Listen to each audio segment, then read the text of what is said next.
Well, governors have been on the front lines of the fight against COVID, and many of them met virtually this week with President Biden to discuss striking the balance between state-level solutions and federal resources. Joining us now from Arkansas, Governor Asa Hutchinson, chair of the National Governors Association. Governor, welcome back to Fox News Sunday. Happy New Year to you, sir. Thank you. Happy New Year to you as well, Trace. Yeah, thank you. Well, on Thursday, sir, you told the people of Arkansas that your state has adopted the new CDC guidelines on what precautions someone with a positive COVID test should take, or somebody exposed to COVID. I understand the goal is to minimize the disruption we have previously seen when waves of new cases cause people to have to isolate from society. But, sir, are you concerned about the confusion it has created, or the criticism by some experts about the shortening of the isolation and quarantine periods, and the fact that you don't have to have a negative test before getting out of isolation? What do you think? No, I think it was an important step that CDC revised the guidelines. It's a recognition that we have to be able to manage our way through this virus. We have to get people to work. The supply shortages, the staff shortages really do a great deal of harm as well. And so I think they used science, they overlaid it with practicality, so I applaud them for that change.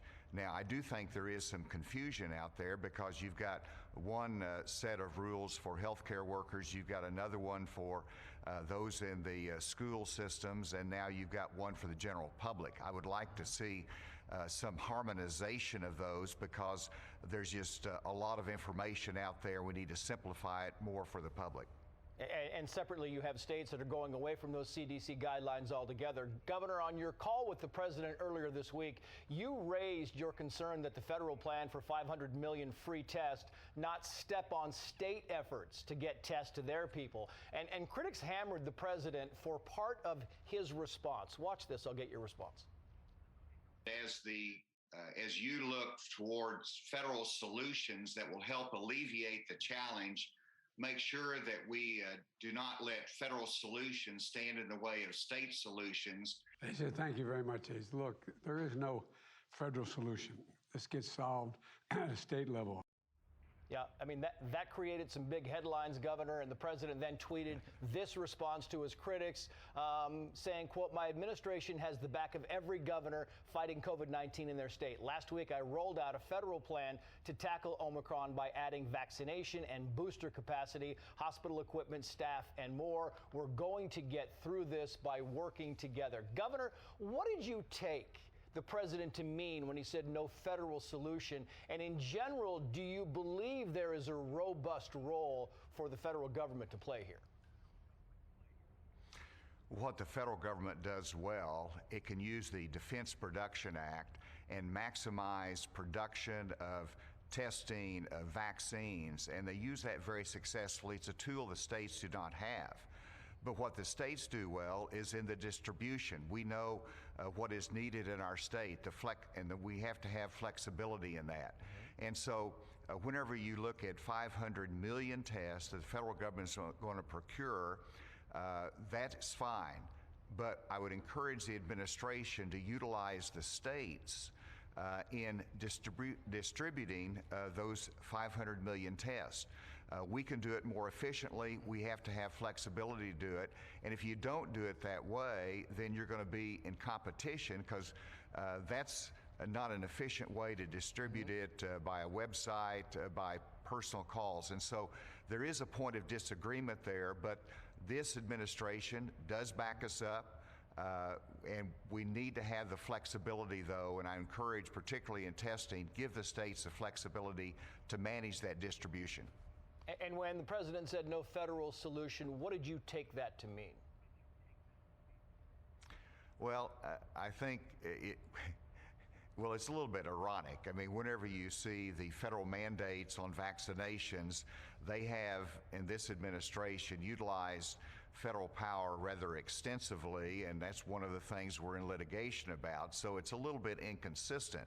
But I also take it as a good faith statement to say we've got to get through this together in partnership. We can't do it by the federal government alone. The president is absolutely right. He's relied upon the states to get the job done. I'm just saying give us a greater deal of flexibility in terms of how to manage, and don't use the federal authority to take that away from us. Yeah, it's interesting. We look at this whole thing, Governor, and you thank the president for his efforts to de-politicize the COVID response, adding that it was helpful. And how harmful do you think politicization has been in fighting COVID? In particular, sir, you point to the explanation that your reluctance to imposing a vaccine mandate is that you don't want to harden the resistance. So what role has pandemic politics played in all of that? Well, too much. And of course, over the last year, people have been frustrated. We have been divided. And it really is refreshing that I believe there's a uniformity of opinion by our leaders that vaccinations are critical to get us through this. And so that unified message is absolutely essential. And we've got to, and so I complimented the president on that. But whenever you have this level of frustration in Arkansas, we need to increase our vaccination rate. We work on that every day.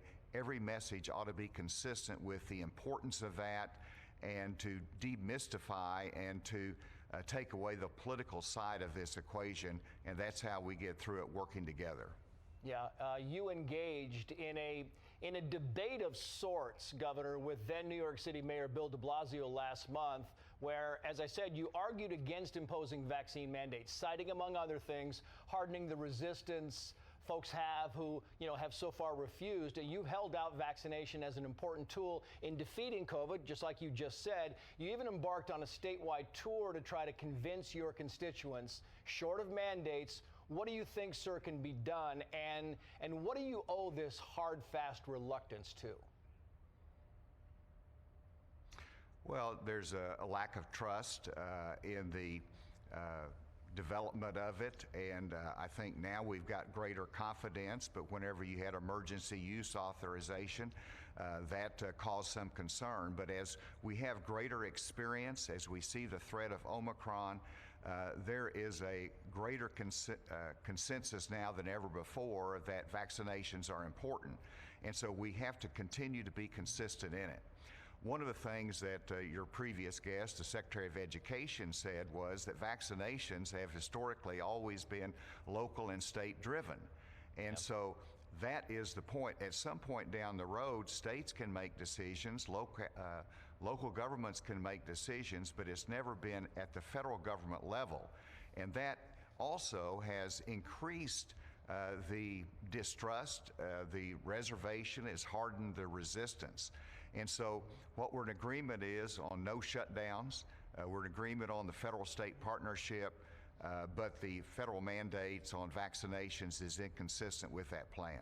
And Governor, while we're talking about resistance, we should note that an Arkansas judge on Wednesday struck down the state's ban on mask mandates by schools and other government entities. You praised his ruling, having said this fall that you regretted signing that ban into law back in April. You explained in an August interview, quoting, "Facts change and leaders have to adjust to the new facts." And when pressed in a recent interview about whether you would rule out vaccine mandates, you said, quoting again, "Sir, I don't think with the curves that we've been given with COVID that we can rule out anything down the road." Exactly what metric are you watching specifically, Governor?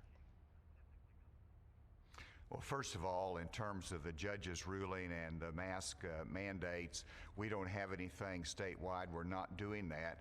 But local school districts historically, and they need to be able to protect their children in the school.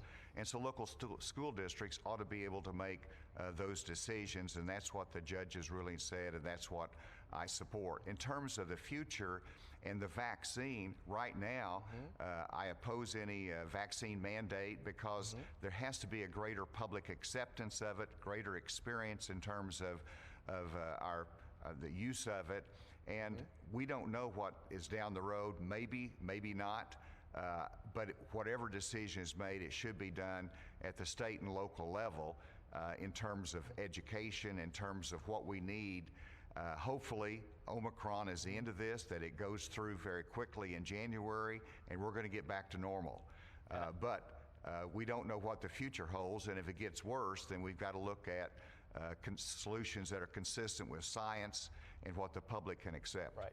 Yeah, and then you just read my mind, sir, because you're talking about what would change your mind. I mean, your state ranks 45th among the states in vaccination rates, with just over half, 51.2%, you see it on the screen, of the state fully vaccinated. And so hospitals in Arkansas now bracing for a wave of new patients as new cases in Arkansas have increased 310% over the past 14 days. So what is the likelihood that facts arising from this wave of new cases could might convince you to sway a little bit and back a vaccine mandate? Well, first of all, I don't see that anytime soon. I believe that we're going to get through this Omicron. I believe that we're going to continue to increase vaccination rates. But if you look at the future, obviously, if our hospitals are overrun, if the scientific evidence continues to show the efficacy and the safety of the vaccines, and if there's greater public acceptance, then you can look at requiring it in the schools if need be. But the other thing is there always has to be the right exceptions for religious convictions if vaccines are not acceptable, and that is the current law in Arkansas, and that should continue to be the case. Yeah, very good insight. Governor, best of luck to you and your state. Thank you so much for coming on Fox News Sunday. Thank you. Great to be with you, Trace. Yeah. I'm Steve Ducey. I'm Brian Kilmeade. And I'm Ainsley Earhart. And click here to subscribe to the Fox News YouTube page to catch our hottest interviews and most compelling analysis.